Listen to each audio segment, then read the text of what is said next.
Hello. Во кој дел од денот да се наоѓате тука? Добродојдени сте во моето трето видео. Што можете да видите денеска, ќе ве вратам години наназад и ќе ве потсетам на некои емисии кои што јас ги паметам, а сигурно и вие сте ги гледале, а можеби не сте ги гледале, ги знаете или ги имате запомнено, барем еднаш ги имате видео на телевизија, затоа се надам дека ви се допадне ова видео и Ајде да почнеме. првата емисија за која што ќе ви зборувам денеска е сигурно емисијата која што секој од вас ја памети. Во детството секој од вас сигурно ја памети емисијата Умни глави. Умни глави одеше, ако добро се сеќавам, во секој ден, навечер околу 7, 7:15, 7:30 на прва. Тоа беше како една серија за деца, во која што главни улоги беа Таткото, мајката и детето. и секој ден различни ситуации, различни проблеми се, мислам, одвиваа во нивниот стан. Дури денеска се сеќавам на нивната шпица беше со 3-4 квадратчиња каде што се менува различни делови од емисијата. Кога станува збор за нив, мислам дека пред 2-3 години гостуваа кај Жаре во 1 на 1, па затоа ако сакате нешто повеќе да знаете како денеска тие, што правеше, се занимаваат, погледнете таа емисија, мислам, најдете ја на YouTube. Втората емисија за која што сакам да ви зборувам е емисијата која што не се сеќавам точно како, што имаше во неа, туку се сеќавам дека постоеше и се викаше Здраво генијалци. Здраво генијалци, а генијалците беа Туфи и двојче. Мана туфи ми е слаба страна. Кога таа дома учи, јас се пунам глава буџи. Колку петки туфи има, толку... Туфи беше она градоначалничка на Кисела вода, дали, не знам дали се уште е, Билјана Беличанец, така некако. Тоа е една од емисиите кои што ме стана во сеќавање дека постојат, но конкретно што и како се случуваше.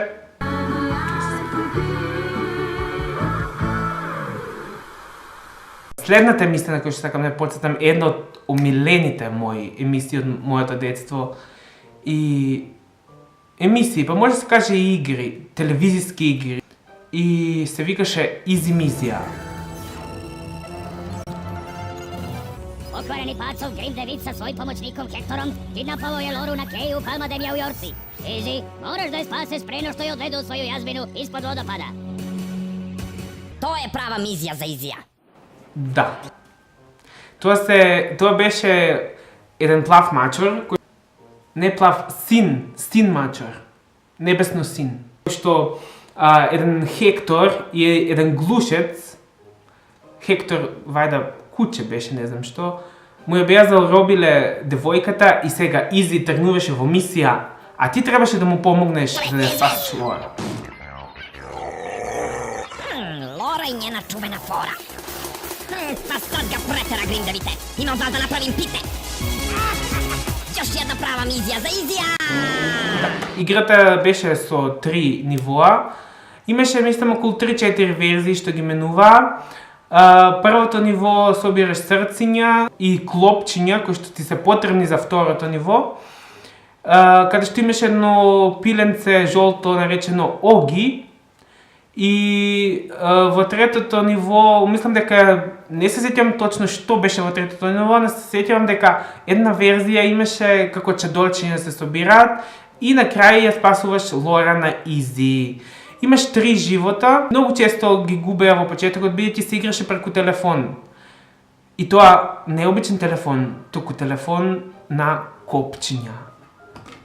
И за жал јас немав телефон на копчиња. Не можев да ја спасам Лора на Изи. А тоа ќе изгледаше вака. Ало? Да, јас сум Роберт Крстевски и сакам да ја спасам Лора. Стиснам 4-6. Ајде. 2 years later.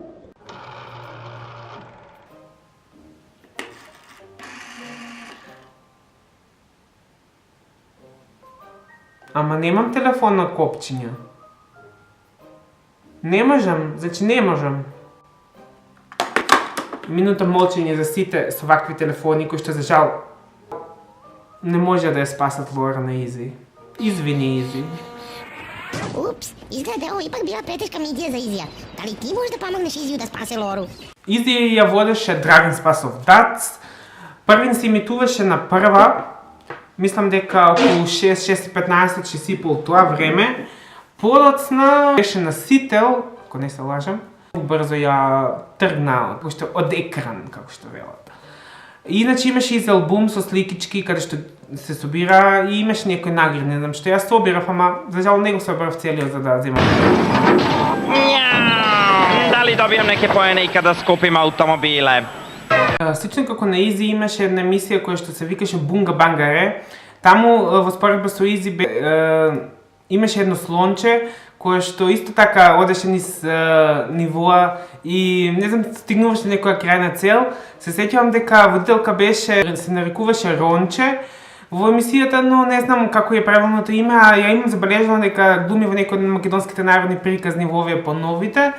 Не го знам името, па така да се сеќавам дека тогаш за Бунга Бангаре немав собиран албум со сликички, туку имам испратено како писмо во емисијата и ми го имат прочитано, но за жал точно баш таа конкретна емисија немам гледано тогаш.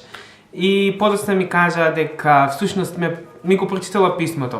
Друга емисија на која што сакам да ве потсетам, бајките, кога заоѓа сонцето денот, што го позлатува, едно дете сонува во светот, на бајките патува.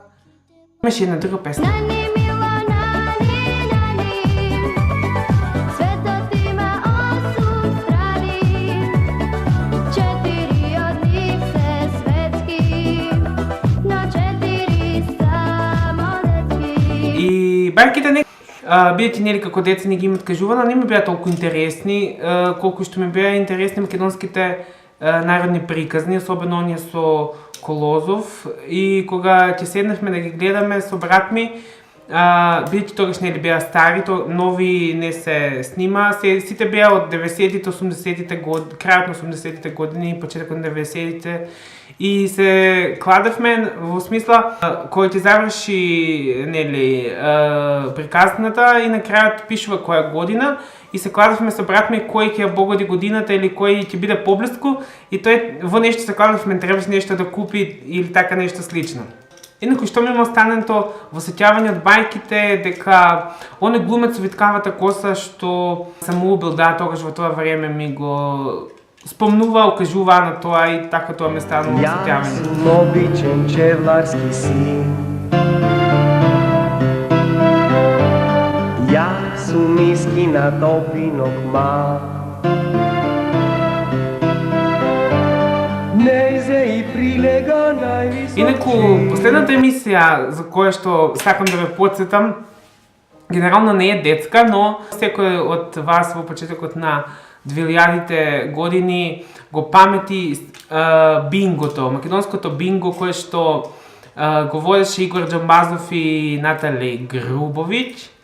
Ако не знаете кој е Натали Грубовиќ, таа е македонска манекенка, мислам дека. Ако не знаете кој е, погледнете го спотот на Здравко Чолич, Ватра и Барут, таа глуми во тој спот. И сигурно ви стане во сеќавање оние реплики на Игор Џамбазов. Натали, дај му на човекот. Дај му на човекот, Натали. Бингото, се сеќавам дека одеше на прва.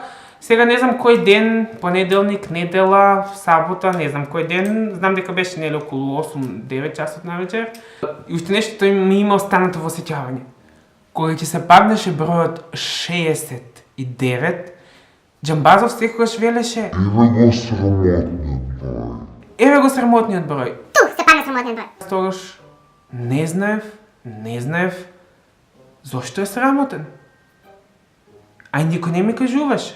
Се чудев, си велев, боже, зошто овој број е срамотен? Хаштаг мистерија од детството. Се надам дека ви се допадна моето трето видео поред. Се гледаме во некој од следните видеа, а до тогаш поздрав и чао чао. Оставете лайк и subscribe.